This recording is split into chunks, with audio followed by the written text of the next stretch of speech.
no aceptaremos la exclusión de nuestro pueblo de ese derecho. Mr. Gorbachev, tear down this wall.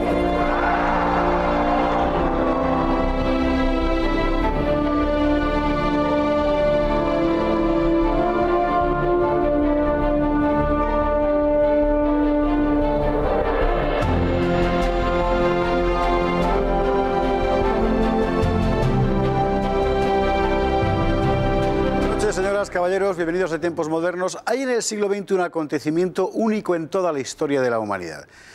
Un tipo que se dedicó a matar en masa no solo al enemigo, cosa que eso sí que ha sido más común, ¿verdad?, sino a los propios, como una forma de asentar su propio poder, y que además diseñó todo un aparato mecánico de carnicería masiva. Hablamos de las purgas de Stalin, uno de los episodios más brutales de todos los tiempos. Fue así.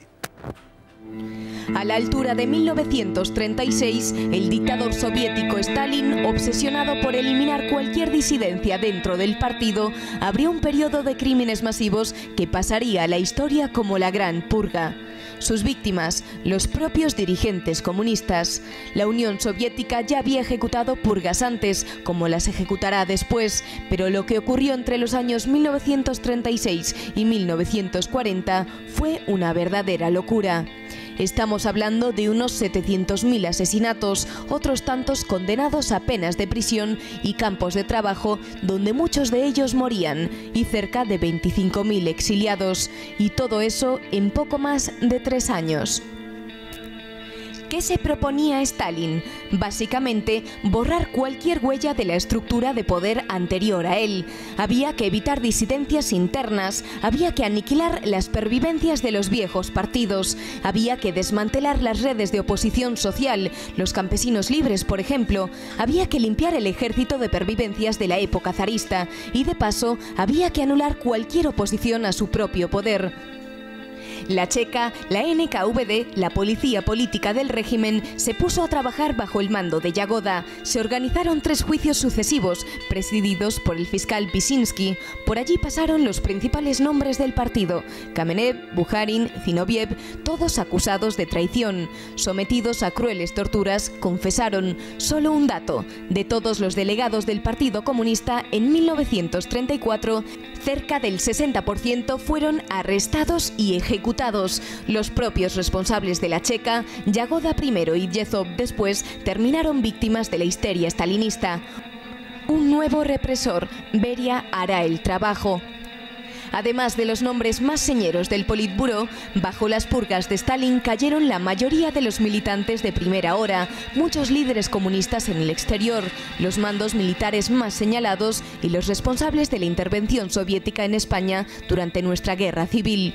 Fue una verdadera orgía de sangre que la propia Unión Soviética condenaría tras la muerte de Stalin en 1953. Fernando Paz, muy buenas noches. Muy buenas noches, José Javier. Es espeluznante. Estamos hablando de mínimo 1,5 millones de condenados, de los cuales la mitad asesinados, la otra mitad, muchos de ellos murieron en gulags. No de los enemigos, sino del propio campo. Y toda esa gente de la que hemos hablado no es la gente que mató a Stalin, que mató a mucha más. No, esos son los comunistas que mató a Stalin. Efectivamente, es un fenómeno enormemente singular porque es matar a los propios, cosa que en ocasiones sucede, pero de manera muy controlada, digamos. Pensemos que antes de las grandes purgas de 1936-39 o 38-39 ya se expulsa a unos 400.000 miembros del partido, que ya de por sí era un partido que pretendía ser elitista, en 1933-34. O sea que realmente hay una auténtica guerra de Stalin contra los suyos, dentro y fuera del partido, contra el campesinado, por ejemplo, contra las minorías religiosas y étnicas y contra el propio partido que le ha antecedido a él. Este hombre decide, a partir del año 36, pongamos, empezar a purgar, por eso se llaman las purgas, a lo bestia. Y purga toda la cúpula militar, lo cual, por cierto, luego va a tener resultados catastróficos porque los alemanes es un paseo militar la invasión. Purga a los viejos compañeros de lucha, que había empezado antes a purgarlos, pero ya es cuando acaba con ellos, al propio Politburó, es decir, al gran aparato del partido y tal, que tiene el 60% termina aniquilado, físicamente asesinado. A toda la gente que manda aquí a España a apoyar a la Segunda República, la manda a matar también según van volviendo. Entonces, una de dos. Ya, loco es evidente que, en fin, le dio un rapto de locura brutal, o tenía un proyecto que pasaba precisamente criminal por el asesinato de toda su gente para afianzar su poder incontestable frente a todo. Bueno, uno de los, digamos, temas no completamente resueltos, por lo menos, de la historiografía contemporánea es ¿por qué las purgas? Claro. Porque, bueno, se apunta una serie de razones, hay algunas que parecen más o menos claras, pero ninguna lo explica completamente. Como bien apuntabas, asentar su propio poder, eliminar a todos aquellos que le pudieran hacer sombra, eliminar a todos aquellos que pudieran desmentir su papel protagonista durante la revolución bolchevique y, sobre todo, para el diseño del futuro, ¿no? También tenía una finalidad ideológica, que duda cabe. Él tenía la obsesión, como todos los bolcheviques en general, de la modernización de Rusia. En realidad Rusia en parte se salvaría precisamente por no completar ese proceso de modernización. Si Rusia, cuando Alemania invade la Unión Soviética, hubiera tenido las autopistas de Francia, Bélgica, Holanda, hubiera acabado como Francia, Bélgica, Holanda, con toda probabilidad. Claro. Por tanto, es un asunto, digamos, bastante más complejo en ese sentido que lo que proponían los bolcheviques, ¿no? Y luego la eliminación, que eso también le costó una enorme cantidad de probabilidades al enfrentarse contra los alemanes, pues de 5 mariscales de campo, 3 fueron fusilados, de 15 generales de ejércitos, 13 fueron fusilados, 8 de 9 almirantes, 50 de 57 jefes de cuerpo de ejército, o sea, sencillamente brutal. Los que ascendían le debían toda su carrera a Stalin y normalmente el criterio de lealtad era el que prevalecía sobre el de eficiencia militar.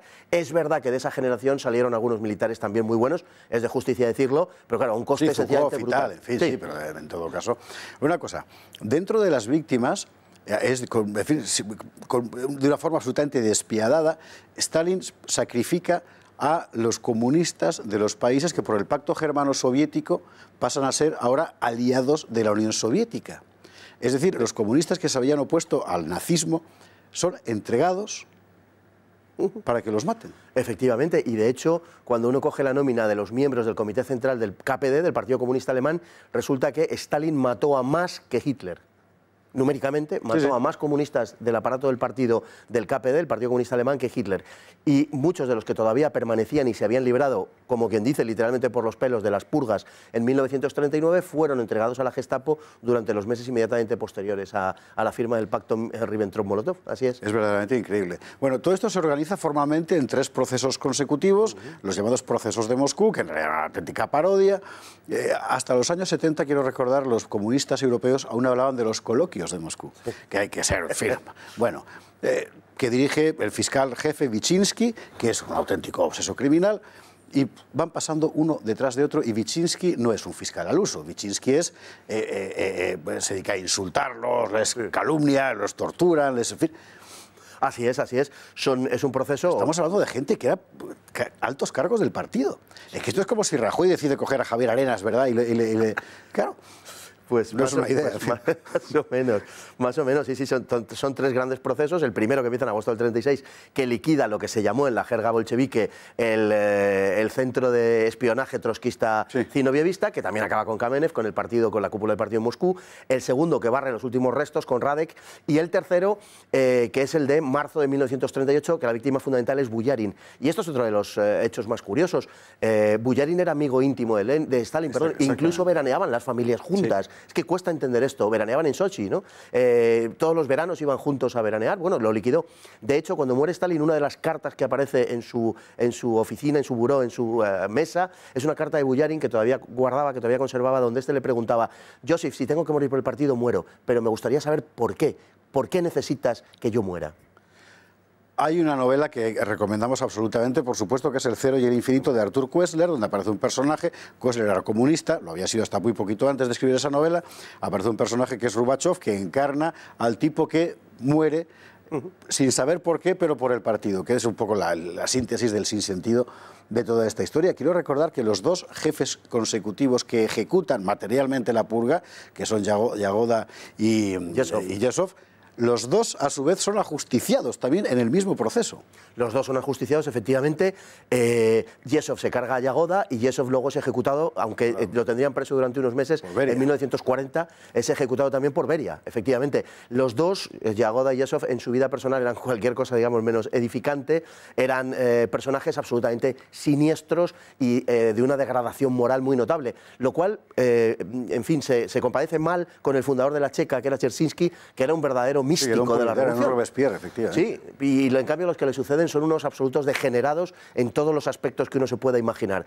Y son sustituidos finalmente por Beria, que es que será el que sobreviva al propio Stalin, aunque solo por unos meses, pero en fin, que será el que se encargue del aparato del partido, del terror del partido en esos años, y que liquida al último de ellos, a Yesov, sí, así fue, efectivamente. Hay que abrir una variante aquí, y que es que el resto de los partidos comunistas de Europa aplican también sus propias purgas, y el Partido Comunista de España, por ejemplo, se purga también por el mismo procedimiento, en dimensiones evidentemente muy menores, pero también lo hace.